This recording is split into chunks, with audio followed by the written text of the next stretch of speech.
Tonight, we're learning new details in the death of legendary actor Gene Hackman. Deaths of Oscar-winning actor Gene Hackman and his wife, whose bodies were found in their Santa Fe home. 1,425-old Sunset Trail, where Gene Hackman, 95, and his wife Betsy Arakawa, 65, and a dog were found deceased. 40 feet below Gene Hackman's private library, an FBI agent's flashlight hit something that made him stop breathing. Greater than an iron door. No handle, no hinges on. The outside, just rivets, rust, and weld marks running along every seam. Sealed, shut from the inside. Someone had locked this door from within and never come back out. What the FBI pulled out of the darkness behind it was never meant to be found, and what it reveals about one of Hollywood's most private men will change the way you see everything. The Breach. February 26th, 2025. 11 o'clock in the morning. A convoy of federal vehicles pulled up to a towering set of reinforced steel gates hidden deep within the forests outside Santa Fe, New Mexico. Behind those gates sat a $4 bill, million compound, the private estate of legendary Oscar-winning actor Gene Hackman and his wife, Betsy Arakawa.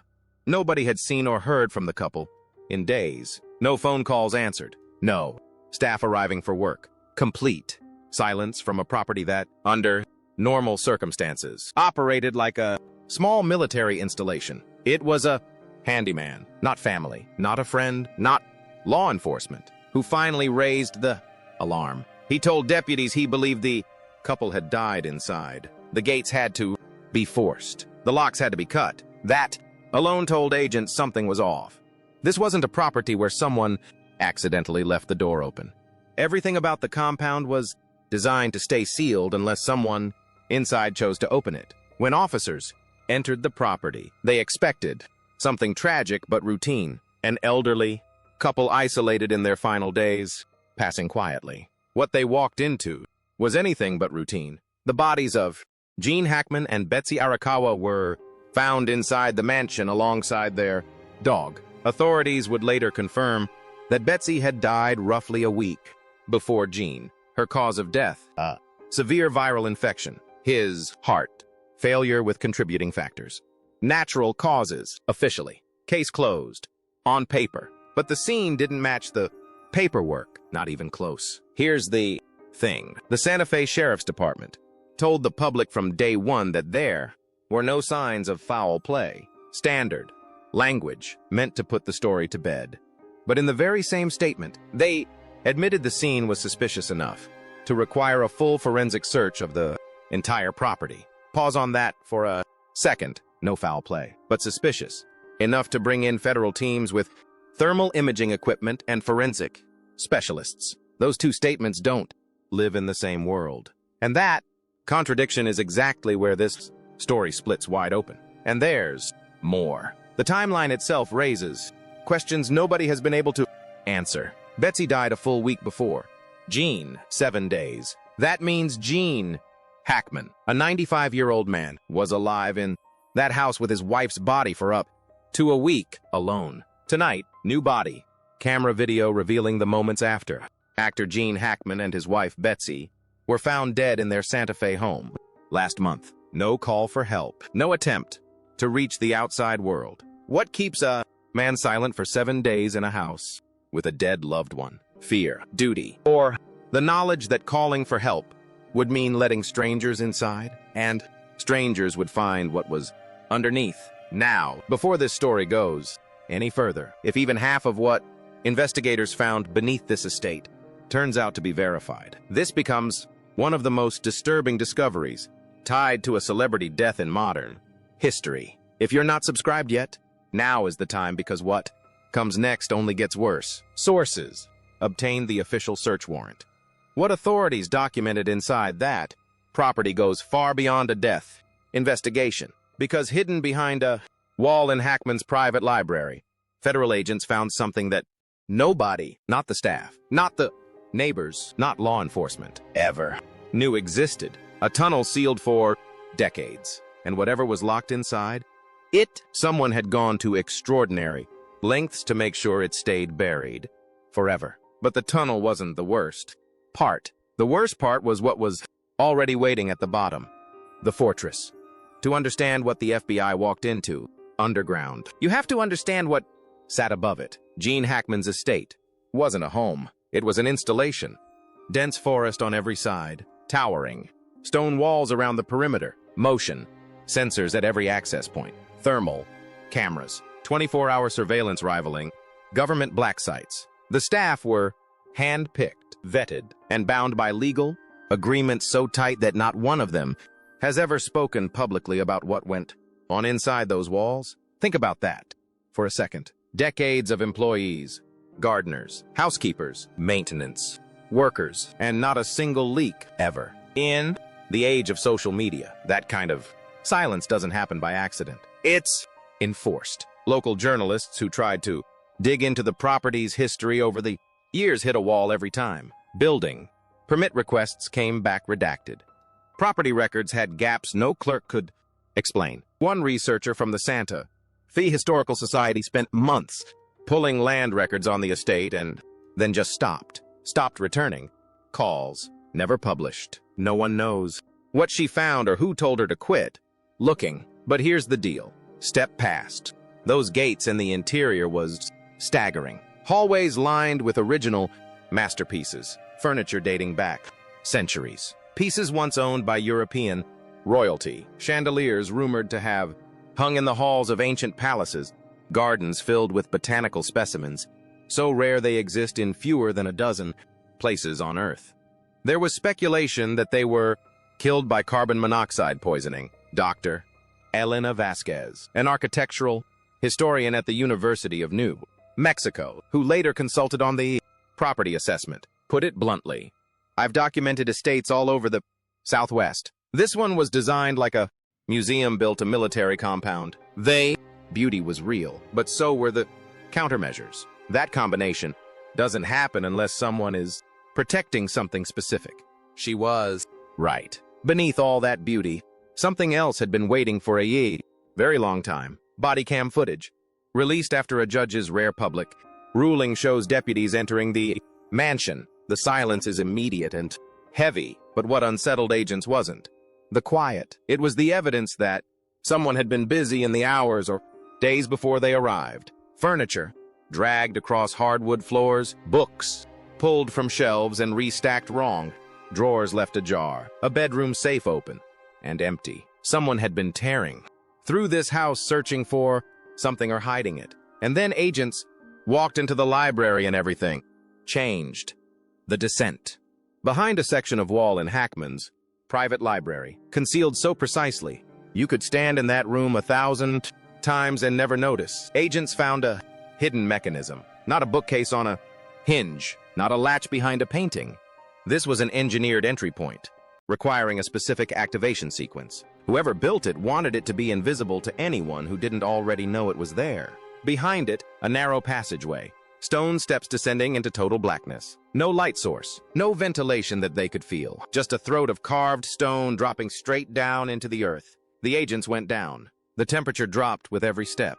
The air thickened, damp, metallic, carrying the taste of rust. Condensation clung to the walls. Their flashlights swept the stone surfaces, and that's when the first wave of unease hit. The walls were covered in deliberate markings, not graffiti, not decoration. Precise inscriptions carved with tools and intention, some resembling alchemical notation, others looking like technical blueprints for devices and mechanisms that shouldn't have existed in whatever era this tunnel was built. One section of wall featured what appeared to be a schematic for a machine with no modern equivalent. Gears, chambers, and conduits arranged in configurations that one forensic technician later described as engineering from nowhere. Ancient wooden crates stacked against the walls. Some had collapsed with age, onto spilling their contents across the stone floor. Mystery surrounds the shocking death of actor Gene Hackman and his wife. The 95-year-old legend and his wife, Betsy. Yellow documents, rusted metallic objects, artifacts that didn't belong to any identifiable era or origin. One agent lifted the lid of a dust-covered box and found photographs, fragile, curling at the edges, faces no one recognized, dressed in clothing from a century past. Some photos showed what appeared to be clandestine meetings in windowless rooms. Others captured locations, buildings, underground spaces that don't correspond to any known place on record. In one image, a group of men stood around a table covered in maps, their expressions tense, a single overhead bulb casting hard shadows across their faces. On the back of the photograph, someone had written a date, 1937, and a single word in a language that hasn't been identified. Leather-bound files sat beside the photographs. The door that doesn't open. Deep in the far wall of the chamber, past the crates and the scattered files, the agent's flashlights found it. An iron door set into the stone. No handle on the outside, no hinges visible, just a corroded steel surface with weld marks running along every seam. Someone had sealed this door from the inside and made sure it stayed sealed. The lock wasn't designed to keep people out. It was designed to keep something in. The FBI has said nothing publicly about what lies beyond that door.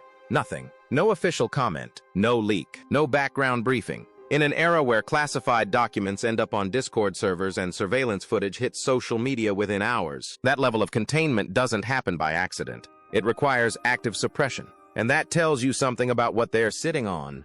Now, here's where it gets real. The floor of the chamber wasn't just dusty stone. It was marked with circular patterns. Intricate, deliberate designs that from above resemble celestial maps. Star charts carved into the ground by someone who knew exactly what they were doing. Not random, not decorative. These patterns corresponded to specific astronomical alignments, constellations, planetary positions, orbital paths, laid out with a precision that would require advanced mathematical knowledge. Whoever carved them wasn't guessing. They were mapping something or marking something for someone who would come later and know how to read it. The tools recovered from the crates were equally wrong. Engravings that matched no known manufacturer or time period. Internal mechanisms so precise they would require fabrication technology that didn't exist when this tunnel was supposedly built. One device, a palm-sized metal cylinder with rotating internal rings, appeared to have no seams, no visible method of assembly, as if it had been cast as a single piece, which current metallurgical techniques still struggle to replicate at that scale. Former FBI forensic analyst Dr. James Whitfield, who spent 19 years processing classified evidence before retiring, reviewed the publicly available details and said something that stuck with me. When an agency goes this quiet, this fast, it means one of two things. Either they found nothing and they're embarrassed, or they found something so significant that the disclosure conversation has moved above the investigative team. I've seen both. This doesn't look like embarrassment. Was Gene Hackman collecting impossible artifacts? Guarding knowledge that someone decided should never surface? Or did he inherit this underground world from someone whose burden became his? The answer might be hiding in the ground itself, and it might explain why he and Betsy never made it out alive. The ground beneath Santa Fe isn't just art galleries and desert sunsets. Los Alamos, birthplace of the atomic bomb, sits just down the road. The Manhattan Project, nuclear testing, black-budget weapons research. All of it happened within driving distance of Hackman's front door. For decades, locals have talked about underground transport systems and bunkers carved into the mesas, infrastructure built to shelter government elites if civilization collapsed. Freedom of Information requests have confirmed that extensive underground construction took place in this region during the Cold War. How extensive? Still classified. But retired Department of Energy consultant Richard Payne, who worked on facility assessments in northern New Mexico during the 1990s, offered this. There are systems under those mesas that were built to outlast the surface. Some of them were decommissioned, some were sealed, and some were simply forgotten, disconnected from every official record. But here's the catch. The iron door at the end of Hackman's tunnel wasn't decorative. The steel was military grade. The rivet spacing matched construction techniques from high-security government installations built in the 1950s. If this was a wine cellar or a root cellar, nobody builds it like a bank vault. If it was a forgotten spur of a larger government network, that changes the entire scale of what we're dealing with. The neighbors always felt something was wrong. Margaret Calloway, who owned the adjacent property for 22 years, remembers the sounds. Low-frequency vibrations at 2 o'clock or 3 o'clock in the morning. Not plumbing, not heating, something industrial, deep. You felt it in your ribs. She brought it up to Hackman once, casually, over the property line. He gave her a look she still thinks about and said, "Some things are better left below the surface." She laughed it off. She doesn't laugh anymore. Another neighbor, a retired geologist named Frank Delacroix, who lived 2 properties east, independently confirmed the vibrations. He said he initially assumed it was minor seismic activity. I even set up a portable seismometer one summer. The readings didn't match any natural pattern. They were rhythmic, mechanical. Something was running down there on a schedule. He filed a noise complaint with the county in 2019. It was never followed up on. Others recall unmarked trucks arriving after dark and leaving before dawn. Shadowy visitors, faces hidden, no invoices, no logos, no trace. Former staff who left the estate and simply vanished. Phones disconnected, social media erased, as if they'd been wiped clean. One housekeeper who worked the property in the early 2000s told a friend before disappearing that she'd seen things in the house she wasn't supposed to see. She never specified what. She was gone within the month. And get this, during renovations that first exposed the tunnel entrance, workers found a secondary communication system hardwired into the estate's walls. Not a phone line, not internet cable, a closed-circuit system connecting the main house directly to the underground chamber. Old wiring, predating modern telecom by decades, but functional, maintained, operational. Someone had kept this line alive for years, communicating with whatever was down in that tunnel on a channel that couldn't be monitored, recorded, or intercepted by anyone on the outside. In a house already wired with state-of-the-art surveillance, this system was completely off the grid, a ghost line. Who was on the other end? And what was so important that it required a communication channel invisible to the rest of the world? The silence. The official story is that Gene Hackman died of heart failure at 95. Plausible on paper. But the paperwork doesn't explain why a couple with access to the finest healthcare in the world isolated themselves completely in their final days. No doctor calls, no emergency contacts, no staff on the premises. The alarm system was still active, but the internal cameras had been manually disabled. Two people alone in a fortress dying in silence, while a sealed underground vault sat 40 feet beneath them. The connection between the tunnel and the deaths remains the most baffling element of this case. Were they silenced because they knew too much? Did someone use the passage to enter the mansion undetected? Or had something changed? Something that made Hackman realize the thing he'd been guarding his entire life was no longer safe? Now, here's the detail that haunts every investigator who's touched this case. The tunnel entrance in the library wasn't sealed when agents found it. The mechanism had been activated recently. Gene Hackman, a man in his mid-90s, had gone down into that cold, damp passage not long before he died. Why? What was he checking? What was he afraid of? Or, and this is the question nobody wants to ask out loud, was he hiding from something he knew had finally found him? Here's what people forget about Gene Hackman. Before he became a recluse, before the fortress and the silence, he was one of the warmest presences in American film. His barber in Santa Fe told a local reporter that Hackman would come in every few weeks, sit in the same chair, and talk about Hemingway novels and the Kansas weather he grew up with. He tipped double. He remembered people's kids' names.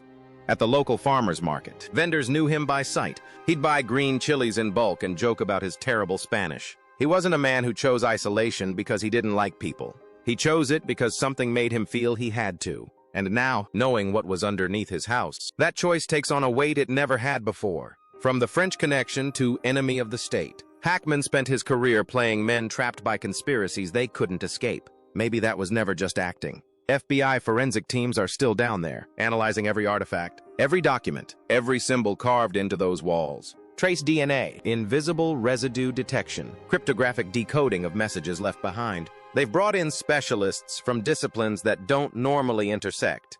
Linguists, metallurgists, historians of pre-industrial engineering, even astronomers to interpret maps on the chamber floor. If those clues lead to specific names and organizations, this case detonates. But the authorities won't say a word. Their statements are vague, surgical, clearly designed to reveal nothing. And that silence tells you more than any press conference ever could. Think about that for a second. We're months past the initial discovery now. In any normal investigation, some information leaks, preliminary findings, unnamed sources, background briefings to reporters. In this case, nothing. The information lockdown around that tunnel is tighter than anything surrounding the deaths themselves, which means whatever is down there, it's not just historically significant. It's operationally sensitive. Someone, somewhere, decided that the contents of that chamber are still dangerous enough to require full containment. Not in 1950, not during the Cold War, right now, today. Beneath the mansions of the powerful, beneath the forests and the mountains and the quiet towns we think we know, there are doors that were never meant to be opened. Gene Hackman guarded one of those doors for decades. He built his life around it. He designed an entire existence. The walls, the cameras, the silence, the legal agreements, the vanishing staff, the total isolation to make sure no one ever found what was underneath. He carried that weight from the peak of his career to the final days of his life, and now he's gone. The last person who knew every corridor of that tunnel, every crate in that chamber, every mark on those walls, gone. And whatever was behind that welded iron barrier 40 feet below his library is no longer his to protect. The question isn't whether the FBI knows what's down there. They do.